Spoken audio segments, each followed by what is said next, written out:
இவ அவங்க அண்ணியை கொலைப்படுறதுக்கு திட்டம் போட்டா. உங்க ஃபேவரட் சீரியல்ஸ் இனி டிவிக்கு முன்பே சன் நெக்ஸ்ட் ஆப்ல டவுன்லோட் பண்ணி சப்ஸ்கிரைப் பண்ணுங்க. ஐயோ போன் கட் ஆயிடுச்சு. ஐயோ நாம போன் எடுக்காம இருந்தா அம்மா பயந்துருமே. அடியே துளசி சீக்கிரமா போனை போட்டு என்னன்னு கேளு.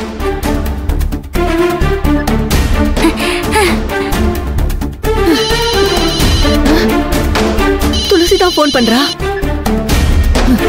துளசி என்னமா ஆச்சு? அந்த மலைமாட்டு பயலுக்கு ஒண்ணும் இல்லையே, அவன் நல்லா தானே இருக்கான். ஏண்டி அதை கேக்குற? அந்த மலைமாடு உன்கிட்ட சொன்ன மாதிரியே பூச்சி மருந்து குடிச்சு தற்கொலை பண்ணிக்க துணிஞ்சிட்டாண்டி. நீ அவனை கல்யாணம் பண்ணிக்க மாட்டேன்னு சொன்னதுனால உன் கூட சேர்ந்து வாழ முடியலன்னா அதுக்கு சாகலான்னு நினைச்சு உசுர விட முடிவு பண்ணிட்டாண்டி. என்னம்மா என்னென்னமோ சொல்லுத? கொஞ்ச நேரத்துக்கு முன்னாடி தானே தலைவர் பஞ்சாயத்து ஆபீஸ்க்கு போறாருன்னு சொன்னேன். இப்ப என்னடான்னு திடீர்னு இப்படி சொல்லி என் தலையில இடிய வைக்கிற. அந்த மலைமாடு விஷத்தை குடிச்சிட்டான்னு சொல்லுத. ஆனா அவன் உசுரோட தானே இருக்கான், செத்து போலையே. அதெல்லாம் எனக்கு ஒண்ணுமே தெரியலடி. அவனை ஆம்புலன்ஸ்ல வச்சு தலைவரு ஆஸ்பத்திரி கூட்டிட்டு போனதா ஊர் மக்கள் எல்லாம் பேசிக்கிறாங்கடி. ஊர் மக்கள் எல்லாம் நீ கல்யாணம் பண்ணிக்காததாலதான் உசுர விட துணிஞ்சிட்டான்னு எல்லாரும் ஒன்னதான் குத்தம் சொல்றாங்கடி. என்னம்மா பேசுத? அந்த மலைமாட்டு பைய என் பேச்ச கேட்காம பூச்சி மருந்து குடிச்சதுக்கு நான் என்னமா பண்ண முடியும்? நான் என்னமா அபூர்வ சகோதரர்கள் படத்துல ஸ்ரீவித்யா வாயில வில்லனுங்க விஷத்தை ஊத்துன மாதிரி அந்த மலைமாட்டு பைய வாயில நானே விஷத்தை ஊத்துன மாதிரி ஊர் ஜனங்க எல்லாம் பேசிட்டு இருக்காங்க. நான் என்னமா அதுக்கு பண்ண முடியும்? நானும் என்னடி பண்ணுவேன்? ஊர் ஜனங்க பேசுறத தானடி நான் உன்கிட்ட சொல்ல முடியும். ஊர் என்ன வேணாலும் பேசட்டுமா? 1000 வாய் 1000 நாக்கு. ஏம்மா இப்ப என்னம்மா பண்றது? துளசி நீ எதுக்கும் பயப்படாத. என்ன நான் இப்ப உமாவை வர சொல்லிருக்கேன். நாங்க 2 பேருமா சேர்ந்து ஆஸ்பத்திரிக்கு போய் மருதமுத்து எப்படி இருக்கா, அவனுக்கு என்னாச்சுன்னு நான் உனக்கு போன் போட்டு சொல்றேன். சரிம்மா. அது வரைக்கும் நீ ஈஸ்வரி அம்மா வீட்லயே இரு. என்ன இங்க வந்துடாத. என்ன சரி சரி நான் வரல. நீயும் உமாவும் அங்க போய் என்னாச்சுன்னு எனக்கு போன் பண்ணுங்க. இங்க பாரு நான் உனக்காக தான் காத்துட்டு இருப்பேன். போன் பண்ணு. நான் உனக்கு போயிட்டு வந்து போன் பண்றேன். என்ன நீ பத்திரமா இரு. என்ன சரி சரி. ஐயோ சின்னையா நான் போன் பேசிட்டு இருந்ததை பாத்துட்டாங்களே. இப்ப எப்படி அவங்கள சமாளிக்கிறது? வேற வழி இல்ல. அபிமாக்கு போன் பண்ணி விஷயத்தை சொல்லிட வேண்டியதா.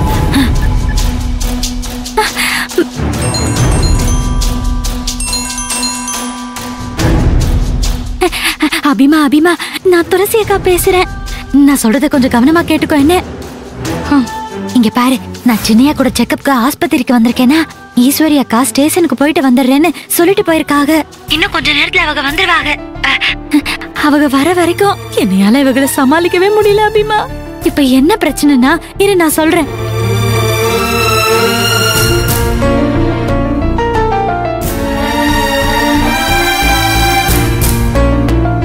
இப்ப நான் சொன்னது புரிஞ்சுதா? சரி நான் உன்கிட்ட தான் பேசிட்டு இருந்தேன்னு சொல்லுவேன். சின்ன ஏதாவது கேட்டாலும் ஒன்னு சொன்னா போதும். புரிஞ்சுதா? இது மட்டும் போதும். எப்படியாவது என்னைய காப்பாத்து அபிமா. எனக்கு வேற என்ன பண்ணணும்னு தெரியல அபி. எப்படியாவது என்னைய காப்பாத்திரு சரியா?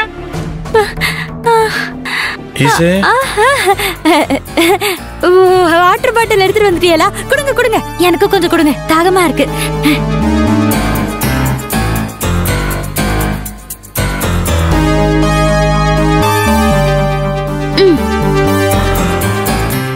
ஆமா ஈசு, இப்ப நீ யார்கிட்ட போன் பேசிக்கிட்டு இருந்த? என்னாச்சு ஈசு? பாத்து பாத்து. அதுவா சின்னையா, அபிமா கிட்ட தான் நான் பேசிட்டு இருந்தேன். இல்லையே, நீ அபிமா கிட்ட பேசலையே. யார்கிட்டயோ அம்மா அம்மான்னு சொல்லி பேசிட்டு இருந்தா, அதுதான் என் காதுல விழுந்துச்சு. காதுல விழுந்துச்சா? உங்க காதுல ஏத்த காய்ச்சி ஊத்த. ஈசு, இப்ப நான் என்ன கேட்டேன், நீ ஏதோ முணங்குற கோவப்படுற, என்னாச்சு? பின்ன என்ன சின்னையா, நீ எப்ப பார்த்தாலும் தொணன்னு ஏதாவது கேள்வி கேட்டுட்டே இருக்கிய. கேள்வி கேக்குறது ஈஸி, அதுக்கு பதில் சொல்றதா ரொம்ப கஷ்டம். மத்தவங்க கஷ்டத்தையும் கொஞ்சமாவது யோசிச்சு பார்த்து கேள்வி கேட்கணும். ஈசு, நீ என்ன இப்பெல்லாம் இப்படி பேசுற? வேற எப்படி பேச சொல்றீங்க? வீட்ல நானும் இல்ல நீங்களும் இல்ல சின்னையா. அபிமா பொறுப்புல அத்தைய விட்டுட்டு பாத்துக்கோன்னு சொல்லிட்டு வந்திருக்கோம். அததான் நான் அபிமா கிட்ட போன் பண்ணி அத்தைய ஜாக்கிரதையா பாத்துக்கோன்னு அப்படி சொல்லதான் பேசினேன். நான் அபிமான்னு சொன்னது உங்க காதுல அம்மா அம்மான்னு கேட்டிருக்கு, அவ்வளவுதான். அதுக்கெல்லாம் போய் நீங்க சந்தேகப்பட்ட என்ன அர்த்தம்? அர்த்தமெல்லாம் ஒண்ணும் இல்ல ஈசு. வேண்டாம் சின்னையா, வேண்டாம். நீங்க எதுவுமே இப்ப சொல்ல வேண்டாம். அபி இப்ப லைன்ல தான் இருக்கா. நீங்களே நான் சொல்றது உண்மையா இல்லையான்னு அவகிட்டயே கேட்டு தெரிஞ்சுக்கோங்க. இந்தாங்க. இல்ல ஈசு, இல்ல ஈசு. நான் அபி பிள்ளை கிட்ட கேட்டுதான் நீ அபி கிட்ட தான் பேசினேன்றதை தெரிஞ்சுக்கணும் அவசியம் எனக்கு இல்ல. இங்க பாரு, அதெல்லாம் ஒண்ணும் இல்ல, பரவாயில்ல விடு. அதெல்லாம் முடியாது சின்னையா. மனசுக்குள்ள சந்தேகம் வந்துருச்சுன்னா சந்தோஷம் வெளியே போயிடும்னு பெரியவங்க சொல்லிருக்காங்க. அதனால நீங்க அபிகிட்ட இப்பவே பேசி உங்க சந்தேகத்தை சரி பண்ணிக்கோங்க. இந்தாங்க. இப்ப பேச போறீங்களா இல்லையா சின்னையா? ஆஹா, அழகு சுந்தரம், நீ மட்டும் இப்ப அபிகிட்ட பேசுறனா ஈஸ்வரியா ஆஸ்பத்திரியில சாமி ஆடிடுவா. அதனால நீ போனை வாங்கி பேசிடுறா. சரி, நீ இவ்வளவு தூரம் கட்டாயப்படுத்துறதுனால நான் இப்ப இதை வாங்கி பேசுறேன். ஹலோ அபிமா, ஈஸி இவ்வளவு நேரம் உங்ககிட்ட தான் பேசிட்டு இருந்தாளா? சரி அபிமா, நீ அம்மா கூட இருக்கிறதா ஈசு சொன்னா நீ அம்மாவை ஜாக்கிரதையா பாத்துக்க. நாங்க இன்னும் டாக்டரை பார்க்கல, பார்த்துட்டு சீக்கிரம் வந்துடுறோம். நீ அம்மா கூட இரு, நான் வச்சிடறேன் அபிமா. நீ அபிமா கூட தான் பேசிட்டு இருந்த, ஆனா நான் அங்க இருந்து வரும்போது அம்மா அம்மா நீ என் காதுல விழுந்துச்சு, அதனாலதான் யாருன்னு கேட்டேன். நல்ல காது வச்சிருக்கேன் உங்களுக்கு.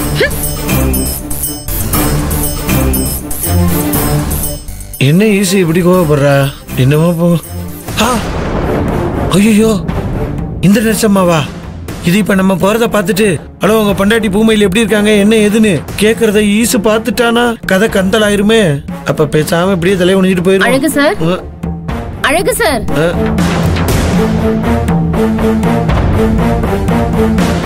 சார், எவ்வளவு நேரம் கூப்பிடுறேன், காதுல வாங்காத மாதிரி நிக்கிறீங்க. நீங்க கூப்பிட்டது காதுல விழுந்திருந்தா நான் எங்க அப்படியே நிக்க போறேன்? என் காதுல விழவே இல்லைங்க. சரி சரி, பரவாயில்ல சார். நீங்க என்ன உங்க அக்கா கூட வந்திருக்கீங்களா? ஆமாமா, அக்காவோட தான் வந்திருக்கேன். சரி நீங்க போங்க, உங்க வேலை பாருங்க, போங்க. இல்ல சார், நான் ஏன் கேட்டேன்னா ஏமா உனக்கு வேற வேலையே இல்லையாமா? போமா அங்கிட்டு. சும்மா எப்ப பாரு ஆஸ்பத்திரி என்னை பார்த்தாலே இதே கேள்வியா கேட்டுக்கிட்டு இருக்கா. சார், ஏன் சார் இப்படி கோவப்படுறீங்க? அன்னைக்கு உங்க ஒய்ஃப் பூமையில இழுத்துக்கோ பறிச்சுக்கோன்னு இருக்கும்போது நான் தான் அவங்க கூட இருந்து அவங்க உயிரை காப்பாத்தினேன். அந்த நன்றி கொஞ்சம் கூட இல்லாம இந்த மாதிரி பேசுறீங்க. அம்மா தாயே, அதெல்லாம் என் மனசுக்குள்ள ஏராளமா தாராளமா இருக்குமா. இந்தா இந்தாம்மா, இப்போதைக்கு இதை வச்சுக்க. Thanks sir. உங்க ஒய்ஃப் பூமையில நான் ரொம்ப விசாரிச்சேன்னு சொல்லுங்க. சொல்றேம்மா. நீங்க போங்க. ஷபா, நல்ல வேலை ஈசுகிட்ட பேசிட்டு இருக்கும்போது இந்த அம்மா வந்து பேசி நம்ம உசுரை எடுக்கல. எப்படியோ தப்பிச்சேன்டா சாமி.